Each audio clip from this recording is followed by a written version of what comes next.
भारत गौरव आचार्य श्री पुलक सागर जी गुरुदेव के प्रवचन और लेटेस्ट धार्मिक भजन व कार्यक्रम निशुल्क देखने व सुनने के लिए हमारे YouTube चैनल जीन शरणम मीडिया को आज ही सब्सक्राइब करें और सबसे पहले देखने के लिए बेल आइकन पर क्लिक जरूर करें। धर्म को ताक पे रख के काम मत करो, हर चीज को धर्म से बांधने का प्रयास करिए। मान्यवर, एक दिन रूखा सूखा खाया करो। अष्टमी चौदस आती है ना, नीरस खा लो, एक रस खा लो, 2 रस खा लो, 10 दिन संयम से रहो। ये आदतें तुम्हारे जीवन को बहुत काम आएंगी, ध्यान रखना। 30 रात गद्दे पर सोते हो तो महीने की 1 रात चटाई पे सोया करो। इस दिन कहा था ना कि सब शिवरात्रि चटाई पे सोंगे, आ गई 8-10 बहुएं। ये बड़ा मुश्किल का काम है। नींद नहीं आएगी महाराज रात भर, क्यों? आदत नहीं है, डल्लप पर सोते हैं।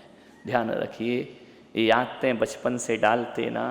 एक बात याद रखना, आज पुण्य का उदय है तो डल्लप का गद्दा है, कल पुण्य क्षीण हो गया तो जिंदगी पलंग से उतर के जमीन पे भी आ सकती है।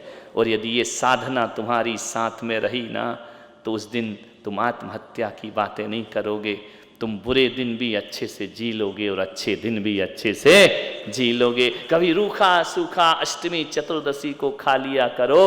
कभी जिंदगी में ऐसे भी दिन आएंगे, आज थाली में 56 भोग हैं, कल कुछ ना रहेगा। ध्यान रखना, ऐसी जिंदगी आ सकती है। तो ये साधना तुम्हारे बहुत काम आएगी तुम्हारे जीवन में। एक बात याद रखिए, ये 10 दिन सादे कपड़े पहने और तुम्हें शर्म नहीं लग रही है ना, तो ध्यान रखना 10 दिन का ये अभ्यास, जब तुम्हारे पास महंगे कपड़े ना होंगे तो सस्ते कपड़ों में भी जीवन आनंद से गुजर जाएगा। यह साधना, यह तपस्या। और है क्या?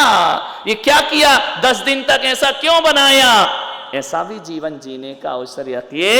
हर रात पूनम की हो कोई जरूरी नहीं, जिंदगी में काली अमावस रात भी आया करती है। मैं कहता हूं, जो साधक होते हैं वो पूनम का ही आनंद नहीं लेते हैं, काली रात का भी अपना एक आनंद हुआ करता है। हर व्यक्ति अपने जीवन में सुख का ही अनुभव ना करे, दुख का भी एक अपना आनंद हुआ करता है, दुख का भी अपना जीवन में एक आनंद हुआ करता है। मान्यवर, ध्यान रखिए। एक व्यक्ति बोले, महाराज आप इतनी कठिन तपस्या क्यों करते हैं?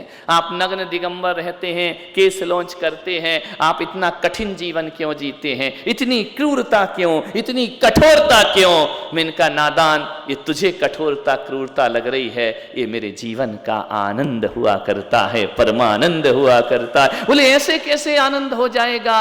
मैं आपसे अंतिम बात कह के 9 बज रहे हैं, इतने ही कहूंगा। एक महिला को यदि कह दिया जाए, एक बच्ची को कह दिया जाए, बात गहरी है, एक बच्ची से कह दिया जाए कि 10 किलो का पत्थर सिर पर रखकर तू पहाड़ पर चढ़, तो उसे भारी लगेगा या नहीं लगेगा? लोग गिरनार जाते हैं ना, 10,000 सीढ़ी चढ़ते हैं तो चावल की डिब्बी भी भारी लगती है। ध्यान रखना, कितना वजन लगता है। पहाड़ पे चढ़ो तो छोटा वजन भी बहुत बड़ा लगता है। विचार करिए, पहाड़ पे चढ़ने में 10 किलो का पत्थर बहुत भारी होता है।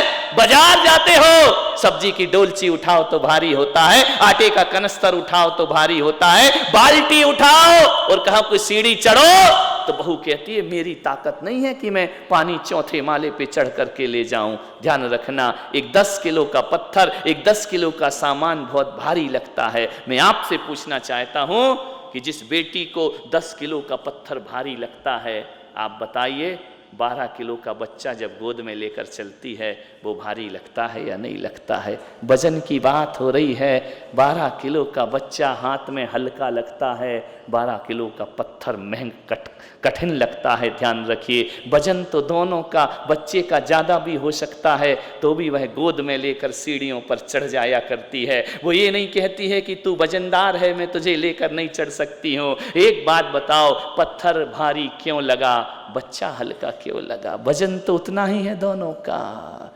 बच्चा क्यों नहीं लग रहा भारी, पत्थर क्यों भारी लग रहा है? बोलिए, गलत बोल रहा हूं क्या? सब्जी की डोलची रिक्शा लाओ, गाड़ी लाओ, सुनो जी कहाँ हो, गाड़ी भेजो। और बच्चे को लाना हो मंदिर से घर तक, गोद में आता है, हंसते खिलखिलाते ले जाती है। बच्चा हल्का क्यों लगा?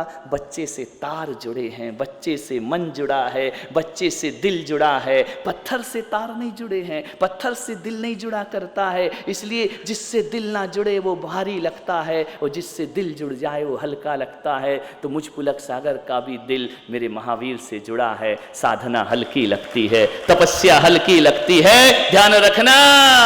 और जिनका दिल उनसे नहीं जुड़ा है उनके लिए संयम बहुत भारी चीज। कहाँ है कठिनाई? किस बात की कठिनाई है? तुम क्यों डरते हो ये यहां पर आने से? क्यों हमसे नहीं होगा महाराज, हम दीक्षा नहीं ले सकते, हम संयम नहीं ले सकते? पागलो, अब बोले इतना त्याग, हमने त्याग कहाँ किया है? बोलो कोई त्याग किया है क्या? एक घर की रोटी छोड़ी 1000 घर की रोटी बुलाती है। काय का त्याग किया है? त्यागी तो तुम हो, मैं थोड़ी हूँ त्यागी। एक घर की खा रहे हो, ताने सुन सुन करके खा रहे हो, गालियां खा खा करके खा रहे हो, हम तो जय जयकार करके खा रहे हैं। ध्यान रखना है, कौन बोलता है ये त्याग है? ये तो परम भोग है, ध्यान रखना। संयम कहाँ त्याग है? कौन सा बड़ा क्या? एक बात बताओ, घर में तुम बीमार हो जाओ, होना नहीं, भगवान में ऐसा आशीर्वाद नहीं दे रहा हूं, मान लो घर में बीमार हो गए, कितने लोगों को टेंशन होगा? है नहीं, कैसा टेंशन? ठीक होने का या निपटाने का? काय का टेंशन होगा? 2-4 दिन तो कहेंगे भगवान ठीक कर दो, ठीक कर दो। 6 महीने पड़े रहो, पत्नी भी कहेगी भगवान अब तो फैसला कर दो, है ना, या इस पार या उस पार कर दी। एक लोग को टेंशन, पत्नी को होगा, बच्चों को होगा, मां को होगा। ध्यान रखना है कि मेरा बेटा बीमार, मेरा पति बीमार, वो रोएगी, दुखी होगी। लेकिन एक बात बताओ, यदि मैं बीमार हो जाऊं, हजारों माताओं को कष्ट हुआ करता है, हजारों परिवार को कष्ट हुआ करता है, पूरी समाज चिंता में लग जाती है। तुम्हारा बेटा तुम्हारा इलाज नहीं कराता, वो मुझे खांसी चल जाए तो 1000 प्रकार की दवाइयां कमरे में आ जाया कर। क्या त्यागा हमने? बचाइए। हमारे तो बड़े आराम है, रात दिन तो मेहनत करो, बेटा पैर दबाने नहीं आएगा। मेरे पास तो बाप भी आ रहा, दादा भी आ रहे, पोता भी पैर दबाने को आ रहा है। काय की कठिनाई संयम में? वो मजे हैं, ध्यान रखना, इतने मजे। हम फकीरों की बादशाहत तो देखिए, बड़े बड़े बादशाह भी चरणों में झुका करते हैं, ध्यान रखिए। फिर भी कहते संयम कठिन है। कहाँ कठिन? एक बात बताओ, ईमानदारी से तुम रोज भोजन करने बैठते हो, थाली में कितनी कटोरी होती है? ज्यादा जोर लगा तो 2, कोई मेहमान आ गया तो 3। मेरी कटोरियां गिनना कितनी लगती हैं, ध्यान। थाल के थाल भर करके आते हैं। अरे पागलो, आओ, ये बादशाहत देखो हमारी जिंदगी की। कहां हमारा देखो जिंदगी, क्या कितना आनंद है, विचार करिए।